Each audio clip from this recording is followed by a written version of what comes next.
Jangan lupa untuk subscribe dan nyalakan lonceng notifikasinya.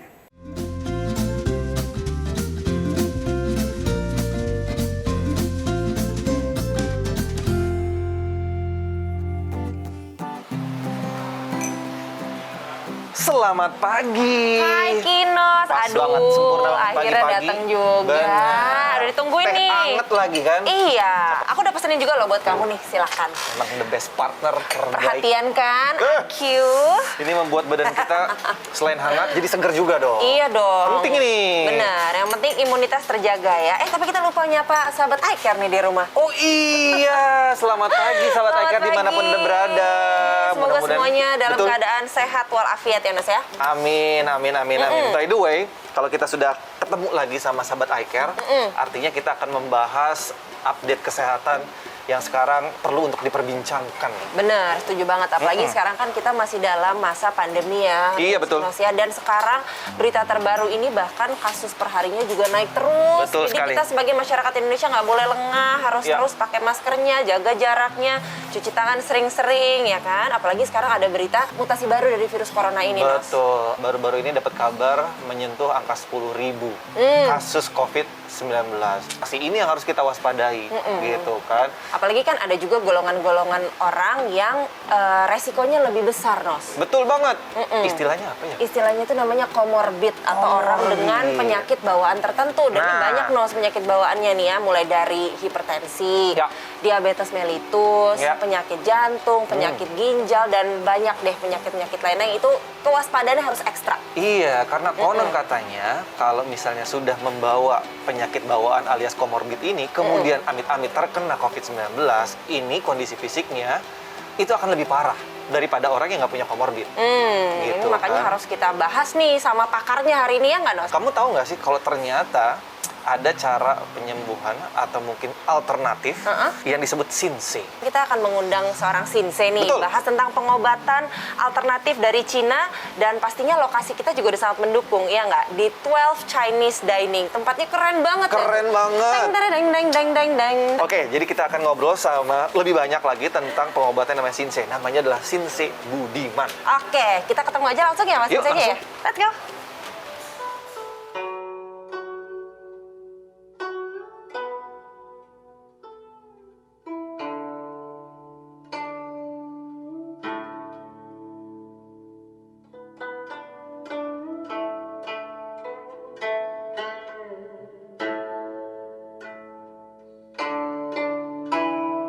Selamat pagi Shinsei. Halo.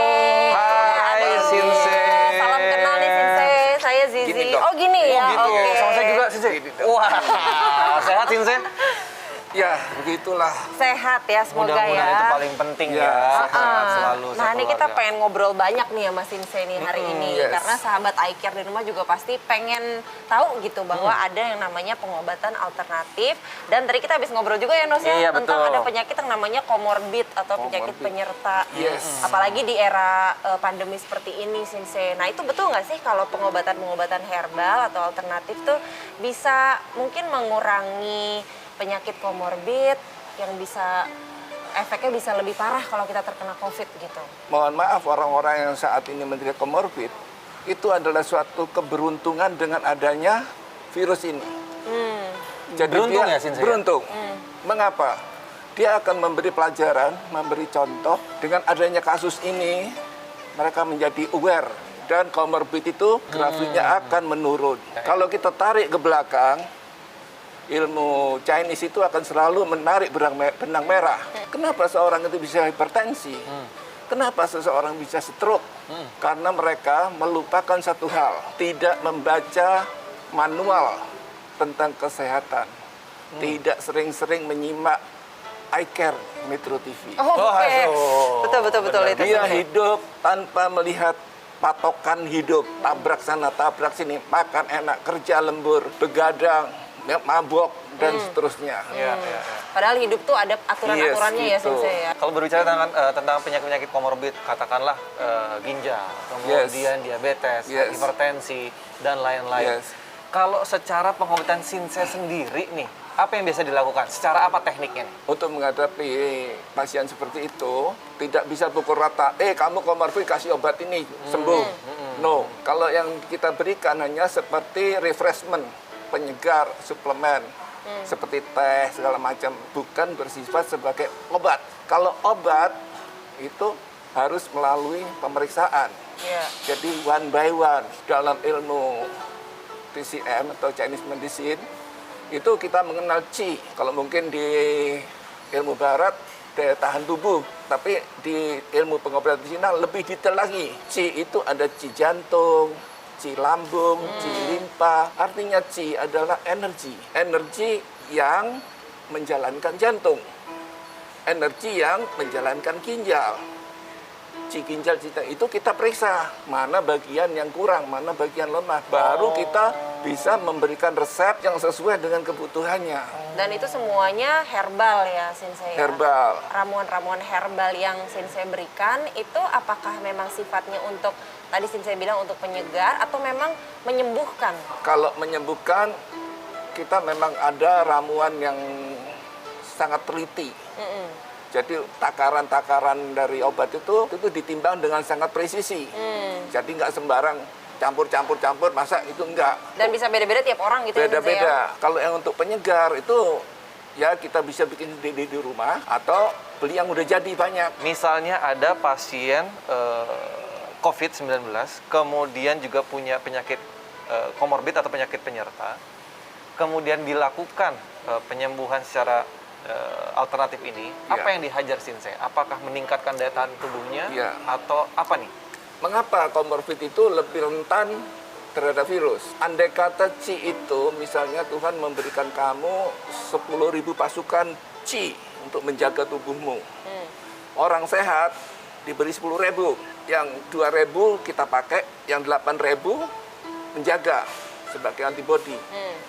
Orang sakit dari 10.000, 5.000 itu untuk memperbaiki sakitnya. Yang 4.000 lagi ada pesakit yang datang lagi. Udah kewalahan, dia akan menurun drastis. Jadi kalau gitu yang harusnya diterapi dulu apanya dulu tuh, Sensei? Untuk memperbaiki organnya dulu kah atau jaga si imunnya itu? Bersama-sama. Bersama-sama ya? Bersama-sama. Virusnya juga kita perlemah, kita terapi, diberi obat yang memang khusus untuk COVID. Sementara komorbidnya, misalnya jantungnya itu obat yang sebelumnya dia konsumsi tetap kita berikan. Masih banyak banget yang mau dibahas sama Sensei. Sahabat Banget, Eye Care banget, juga banget. pasti masih banyak penasaran. Nanti kita Iya. akan kembali lagi ya, tetap di Metro Eye Gitu. Care.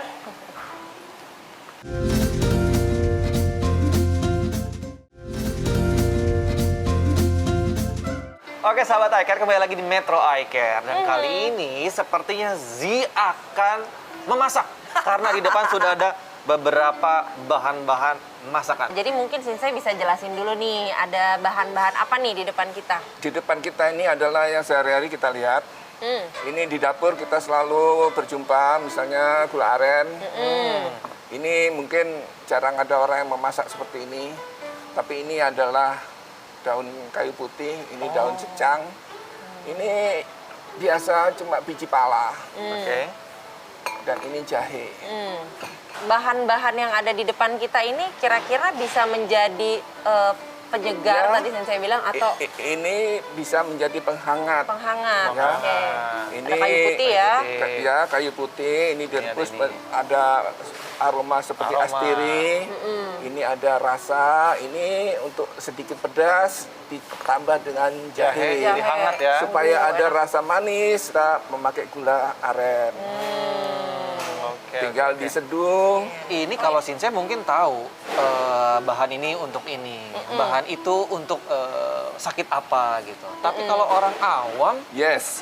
itu bisa nggak Orang bikin awam bikin sendiri, selama yang dibikin itu adalah bahan-bahan yang umum ada di dapur, dan dengan takaran yang tidak terlalu ngawur. Misalnya makan jahe segini dimakan langsung. pedes Waduh. dong? Ya, maksudnya takarannya itu serasi, Iya. disesuaikan. Apapun yang dia campur, mau pala dicampur ini, selama bahan-bahan itu yang dipakai di dapur, rempah-rempah yang ada di dapur, itu tidak apa-apa.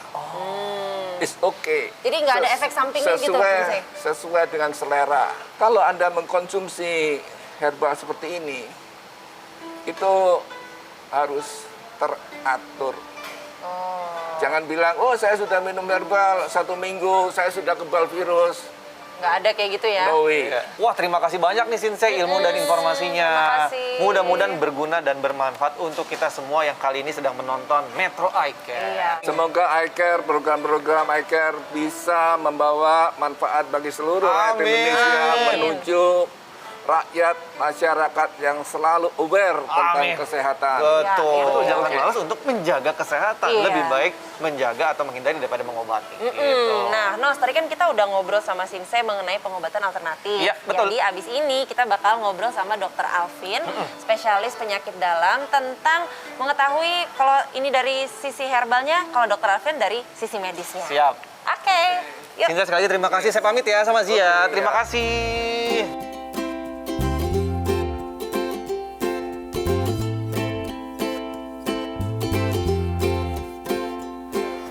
Halo Dokter Halo, Alvin. Zi, apa kabar? Aduh, apa kabar nih? Selamat pagi, Dok. Pagi-pagi Kinos. Sehat ya? Sehat-sehat. Alhamdulillah. Udah sering banget ngobrol sama Dokter Alvin nih. Nah, walaupun emang bukan kali pertama kita ngobrol sama Dokter Alvin, tapi bisa dibilang ya udah cukup lama lah kita nggak ketemu sama Dokter Alvin. Nah, kali ini kita dipertemukan lagi, tapi sayangnya masih dalam kondisi dan situasi yang sama, yaitu pandemi. Iya. Artinya ini pandemi berkepanjangan nih. Dan sekarang macam-macam isunya yang keluar nih, mulai dari ada Mutasi baru. lah. benar. Kemudian, nah sekarang yang kita lagi bahas ini tentang COVID-19 ketemu sama penyakit komorbid atau penyakit bawaan. Kalau udah ketemu kan jadinya komplikasi nih, Dok. Iya. Dan katanya kondisinya si pasien COVID-19 yang punya komorbid itu akan lebih parah kondisi fisiknya. Ini gimana sih kebenarannya dan data dari rumah sakit itu seperti apa sih? Mungkin banyak yang bertanya, apa sih sebenarnya penyakit komorbid Iya, itu iya. gitu ya. Jadi penyakit komorbid itu sebenarnya adalah penyakit yang menyertai. Ya. Apa nih penyakit yang menyertai? Jadi ketika saya sebagai dokter atau tenaga kesehatan yang lain mengobati seorang pasien, karena kita mengobati manusia, kita bukan mengobati penyakit sebenarnya satu persatu, tetapi kita mengobati satu manusia yang mungkin memiliki banyak penyakit. Dan kita tidak hanya bisa kita nggak boleh memfokuskan hanya satu penyakit saja. Nah, sama halnya dengan penyakit COVID-19 ini. Jadi ketika kita berhadapan dengan seorang pasien dengan COVID-19 yang juga memiliki penyakit komorbid atau penyerta yang lain, kita perlu memperhatikan penyakit penyerta yang lain. Kenapa? Karena gangguan di organ lain akan turut mempengaruhi satu tubuh si pasien. Gitu.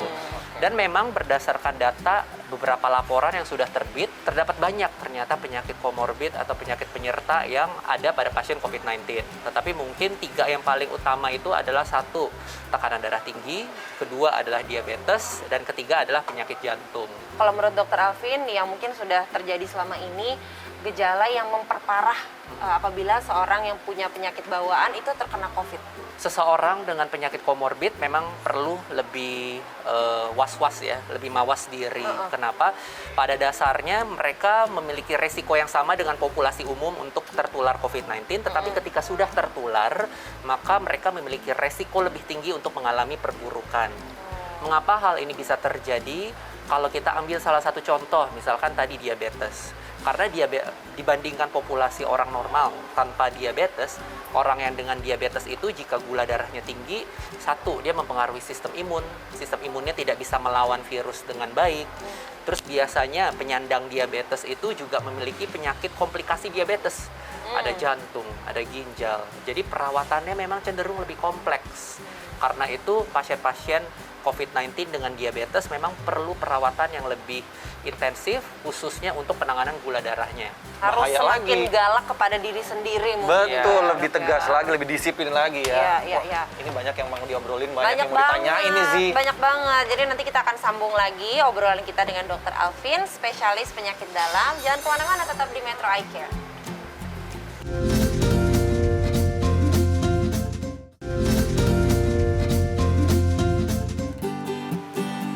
Oke, sahabat Aker, kita lanjut lagi ngobrol-ngobrol sama Dokter Alvin nih. Nah, Dok, gimana misalnya ada pasien yang sudah memiliki riwayat penyakit komorbid, kemudian sudah dinyatakan terinfeksi atau terpapar COVID-19, bagaimana penanganannya?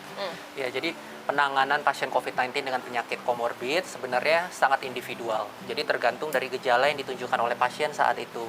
Jadi apabila memang penderita COVID-19-nya itu orang tanpa gejala, tidak ada gejala sama sekali, sebenarnya obat-obatan penyakit komorbidnya bisa terus dilanjutkan, tetapi tentu dengan seizin dokter.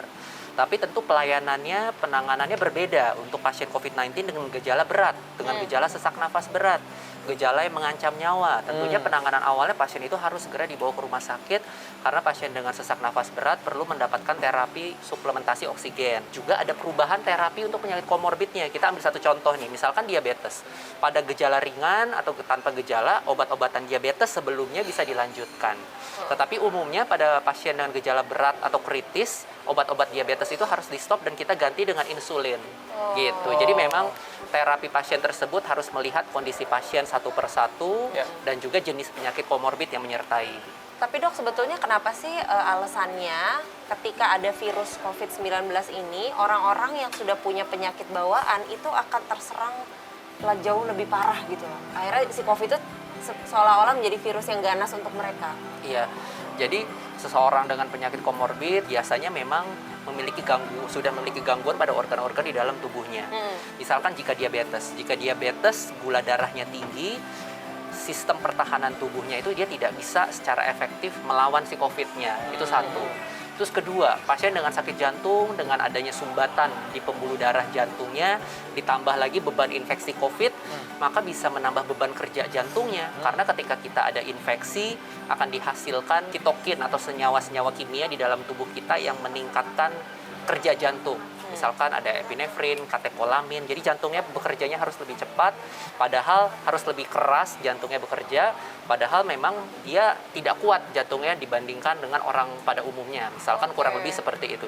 Hal-hal tersebutlah yang menyebabkan penanganan COVID pada pasien-pasien dengan komorbid memang menjadi lebih sulit karena selain memperhatikan aspek COVID-nya, kita juga harus memperhatikan penyakit komorbidnya. Jangan sampai pasiennya malah COVID-nya sebenarnya ringan, tetapi malah perburukannya karena penyakit-penyakit komorbidnya. Waduh, ini banyak sekali nih ya, Nos ya, ilmunya, dan pastinya untuk sahabat eye care semoga semakin bisa mawas diri gitu ya, lebih hati-hati terhadap kesehatan diri sendiri. Tapi apalagi nih, yang punya penyakit bawaan. Iya, ya betul, itu dia. Nah nih dok, sekarang yang lagi isu yang lagi hot-hotnya dibahas di media dan juga di masyarakat Indonesia adalah kedatangan vaksin. Ya kan, kita sudah sampai dalam tahap kedatangan vaksin, bahkan sudah ada vaksin yang sudah teruji halal juga. Nah ini gimana nih untuk orang-orang dengan penyakit komorbid? Apakah boleh semuanya divaksin? Atau ada aturan khusus? Iya, jadi saat ini kita menghadapi sebuah virus baru, di mana kita baru kurang lebih mengenal virus itu 1 tahun lebih. Jadi memang kita dikejar untuk memproduksi sebuah vaksin. Karena ini sepertinya bisa menjadi solusi ya, gitu. Karena seperti perjuangan kita sulit sekali nih selama ini. Tetapi sayangnya memang produksi vaksin itu sebenarnya membutuhkan waktu yang cukup lama. Jadi 1 tahun itu bukanlah waktu yang ideal untuk membuat sebuah vaksin. Jadi datanya masih sangat kurang. Nah, jadi dari data yang sudah terkumpul, memang sayangnya ada beberapa subpopulasi atau kelompok-kelompok di masyarakat yang belum termasuk nih, terwakilkan di dalam penelitian-penelitian tersebut. Jadi penelitiannya belum banyak. Yaitu? Jadi atas dasar itu kita belum bisa merekomendasikan pada kelompok-kelompok itu ya. Jadi di antaranya, misalkan pasien dengan autoimun, sakit autoimun, pasien dengan penyakit jantung, pasien dengan gagal ginjal gitu. Bukan nggak boleh, tetapi karena memang kita belum ada datanya yang cukup banyak gitu. Jadi memang kita belum bisa merekomendasikan. Tetapi semoga karena penelitiannya masih ongoing, kita bisa mendapat informasi-informasi tambahan di masa depan ketika sudah ada hasilnya di masyarakat. Jadi mungkin itu yang bisa saya sampaikan. Dari awal kita harus mawas diri, menjaga kesehatan tubuh kita, dan menghindari faktor-faktor resiko penyakit metabolik. Gitu. Iya, benar banget tuh. Yang perlu kita ingat adalah ini dari tadi kita membahas pasien yang punya penyakit bawaan atau komorbid. Tapi jauh di luar itu semua, yang nggak punya penyakit komorbid pun jangan lupa untuk tetap fokus menjaga kesehatan gitu. Jangan sampai gara-gara fokusnya sama COVID-19, nanti amit-amit kena penyakit-penyakit bawaan. Aduh, jangan sampai deh ya. Terima kasih banyak nih Penting dokter, semuanya ya. Ilmunya, informasinya. Sama-sama. Sehat selalu Dokter buat dokter, Alfi. sukses selalu. kasih. Sehat selalu buat kita semua dan juga sahabat Ekar dimanapun Anda berada. Amin. Jadi kita udah diskusi banyak sekali ya Nos ya Iya. hari ini ya. Dari mulai tadi kita bahas mengenai pengobatan alternatif, ramuan-ramuan herbal dari Sinse, dan juga dari sudut pandang Dr. Alvin selaku spesialis penyakit dalam tentang bagaimana sih sudut pandang dari dunia medis mengenai orang-orang dengan bawaan penyakit komorbid beserta pencegahannya dan disiplin-disiplin apa saja yang harus kita terapkan ke diri sendiri. Semoga diskusi kita hari ini membawa banyak manfaat. Dan Amin. jangan cuma didengerin aja tapi harus diterapkan ke kehidupan sehari-hari ya. Betul. Ya, salah satu caranya untuk menjaga kesehatan dan terhindar dari berbagai macam penyakit adalah jangan lupa untuk selalu menyaksikan Metro Eye Care setiap hari Minggu jam 10 pagi dan mendapatkan informasi informasi update tentang kesehatan di @metro.icare. Jangan lupa tuh. Yes, jadi kami berdua pamit undur diri dulu dan ingat selalu kalau sehat itu Mudah. Metro TV